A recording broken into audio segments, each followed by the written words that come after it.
A Ghost Story by Mark Twain. I took a large room far up Broadway in a huge old building whose upper stories had been wholly unoccupied for years until I came. The place had long been given up to dust and cobwebs, to solitude and silence. I seemed groping among the tombs and invading the privacy of the dead, that first night I climbed up to my quarters. For the first time in my life a superstitious dread came over me, and as I turned a dark angle of the stairway, and an invisible cobweb swung its lazy woof in my face and clung there, I shuddered as one who had encountered a phantom. I was glad enough when I reached my room and locked out the mould and darkness. A cheery fire was burning in the grate, and I sat down before it with a comforting sense of relief. For 2 hours I sat there thinking of bygone times, recalling old scenes, and summoning half-forgotten faces out of the mists of the past. Listening, in fancy, to voices that long ago grew silent for all time, and to once familiar songs that nobody sings now. And as my reverie softened down to a sadder and sadder pathos, the shrieking of the winds outside softened to a wail, the angry beating of the rain against the panes diminished to a tranquil patter, and one by one the noises in the street subsided, until the hurrying footsteps of the last belated straggler died away in the distance and left no sound behind. The fire had burned low. A sense of loneliness crept over me. I arose and undressed, moving on tiptoe about the room, doing stealthily what I had to do, as if I were environed by sleeping enemies whose slumbers it would be fatal to break. I covered up in bed and lay listening to the rain and wind and the faint creak of distant shutters till they lulled me to sleep. I slept profoundly, but how long I do not know. All at once I found myself awake, and filled with a shuddering expectancy. All was still. All but my own heart. I could hear it beat. Presently the bedclothes began to slip away slowly towards the foot of the bed, as if someone were pulling them. I could not stir, I could not speak. Still the blankets slipped deliberately away, till my breast was uncovered. Then, with great effort, I seized them and drew them over my head. I waited, listened, waited. Once more that steady pull began, and once more I lay torpid a century of dragging seconds till my breast was naked again. At last I roused my energies, and snatched the covers back to their place and held them with a strong grip. I waited. By and by I felt a faint tug, and took a fresh grip. The tug strengthened to a steady strain. It grew stronger and stronger. My hold parted, and for the third time the blanket slid away. I groaned. An answering groan came from the foot of the bed. Beaded drops of sweat stood upon my forehead. I was more dead than alive. Presently I heard a heavy footstep in my room. The step of an elephant, it seemed to me. It was not like anything human. But it was moving from me. There was relief in that.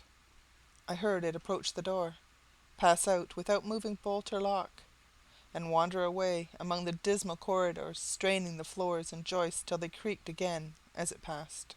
And then silence reigned once more.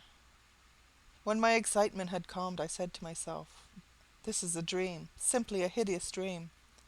And so I lay thinking it over until I convinced myself that it was a dream. And then a comforting laugh relaxed my lips, and I was happy again. I got up and struck a light. When I found the locks and bolts were just as I had left them, another soothing laugh welled in my heart and rippled from my lips.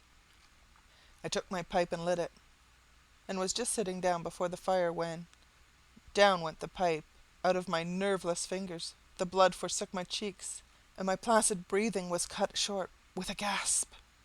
In the ashes on the hearth, side by side with my own bare footprint, was another, so vast that in comparison mine was but an infant's. Then I had had a visitor. The elephant tread was explained. I put out the light and returned to bed, palsied with fear. I lay a long time, peering into the darkness and listening. Then I heard a grating noise overhead, like the dragging of a heavy body across the floor. Then the throwing down of the body, and the shaking of my windows in response to the concussion. In distant parts of the building I heard the muffled slamming of doors.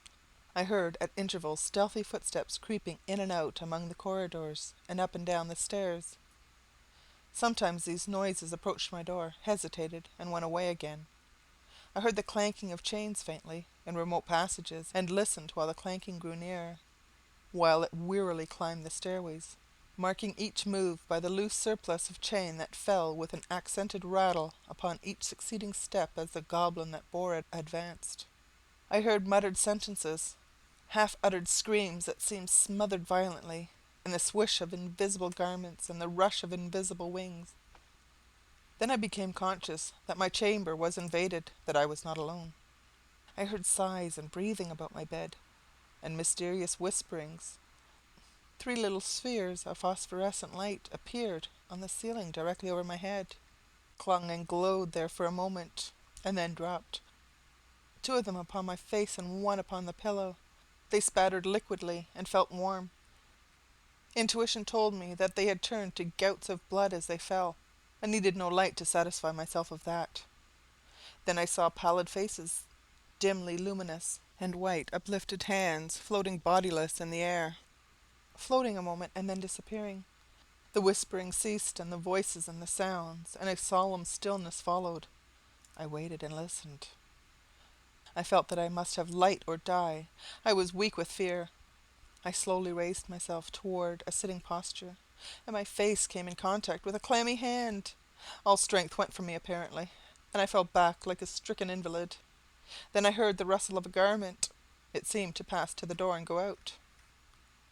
When everything was still once more, I crept out of bed, sick and feeble, and lit the gas with a hand that trembled as if it were aged with 100 years. The light brought out some little cheer to my spirits. I sat down and fell into a dreamy contemplation of that great footprint in the ashes. By and by its outlines began to waver and grow dim. I glanced up, and the broad gas flame was slowly wilting away. In the same moment I heard that elephantine tread again. I noted its approach, nearer and nearer, along the musty halls, and dimmer the light waned. The tread reached my very door and paused. The light had dwindled to a sickly blue, and all things about me were in a spectral twilight. The door did not open, and yet I felt a faint gust of air fan my cheek, and presently was conscious of a huge, cloudy presence before me. I watched it with fascinated eyes. A pale glow stole over the thing. Gradually its cloudy folds took shape. An arm appeared, then legs, then a body, and at last a great sad face looked out of the vapour. Stripped of its filmy housings, naked, muscular, and comely, the majestic Cardiff giant loomed above me. Oh, my misery vanished, for a child might know that no harm could come with that benignant countenance. My cheerful spirits returned at once, and in sympathy with them the gas turned up brightly again. Never a lone outcast was so glad to welcome company as I was to greet the friendly giant. I said, "Why, is it nobody but you? Do you know I have been scared to death for the last 2 or 3 hours? I am most honestly glad to see you. I wish I had a chair. Here, don't try to sit down in that thing." But it was too late. He was in before I could stop him, and down he went. I never saw a chair slivered so in my life. Stop, you'll ruin it." Too late. There was another crash, and another chair was resolved into its original elements. "Confound it! Haven't you any judgment at all? Do you want to ruin all the furniture on the place? Here, you petrified fool." But it was no use. Before I could arrest him, he sat down on the bed, and it was a melancholy ruin. "Now what sort of way is that to do? First you come lumbering about the place, bringing a legion of vagabond goblins along with you to worry me to death, and then, when I overlook an indelicacy of costume, which would not be tolerated anywhere by cultivated people except in a respectable theatre, and not even there if the nudity were of your sex, you repay me by wrecking all the furniture you can find to sit down on. And why will you? You damage yourself as much as you do me. You have broken off the end of your spinal column, and littered up the floor with the chips of your hands till the place looks like a marble yard. You ought to be ashamed of yourself. You are big enough to know better." "Well, I will not break any more furniture, but what am I to do? I had not a chance to sit down for a century." And the tears came into his eyes. "Poor devil," I said. "I should not have been so harsh with you. And you are an orphan too, no doubt. But sit down on the floor here. Nothing else can stand your weight, and, besides, we cannot be sociable with you, away up there above me. I want you down where I can perch on this high counting-house stool, and gossip with you face to face." So he sat down on the floor and lit a pipe which I gave him, threw one of my red blankets over his shoulders, inverted my sitz bath on his head, helmet fashion, and made himself picturesque and comfortable. Then he crossed his ankles while I renewed the fire, and exposed the flat honeycomb bottoms of his prodigious feet to the grateful warmth. "What is the matter with the bottom of your feet and the back of your legs, that they are gouged up so?" "Infernal chilblains. I caught them clear up to the back of my head, roosting out there under the Newells farm. But I love this place. I love it as one loves his old home. There is no peace for me like the peace I feel when I am there." We talked along for an hour, and then I noticed that he looked tired, and I spoke of it.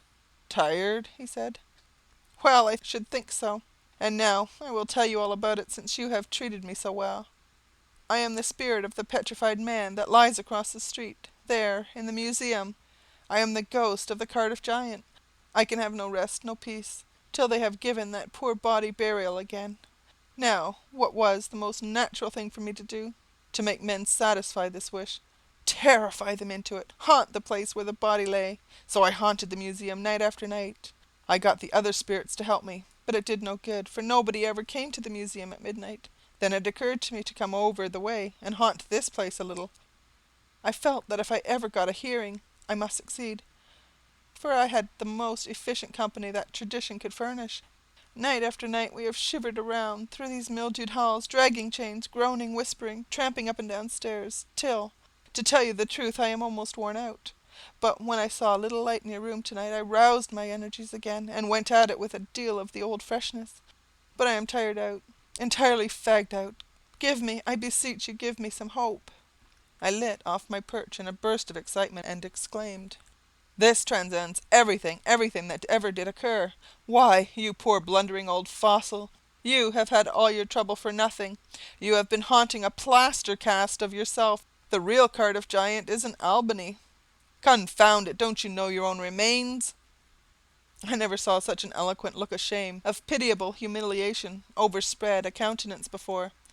The petrified man rose slowly to his feet, and said, "Honestly, is that true?" "As true as I am sitting here."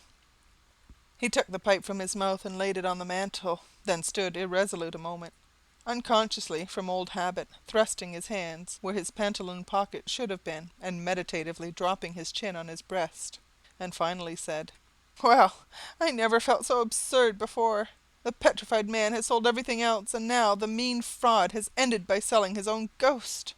My son, if there was any charity left in your heart for a poor friendless phantom like me, don't let this get out. Think how you would feel if you had made such an ass of yourself." I heard his stately tramp die away, step by step, down the stairs, and out into the deserted street, and felt sorry that he had gone, poor fellow, and sorrier still that he had carried off my red blanket and my bathtub.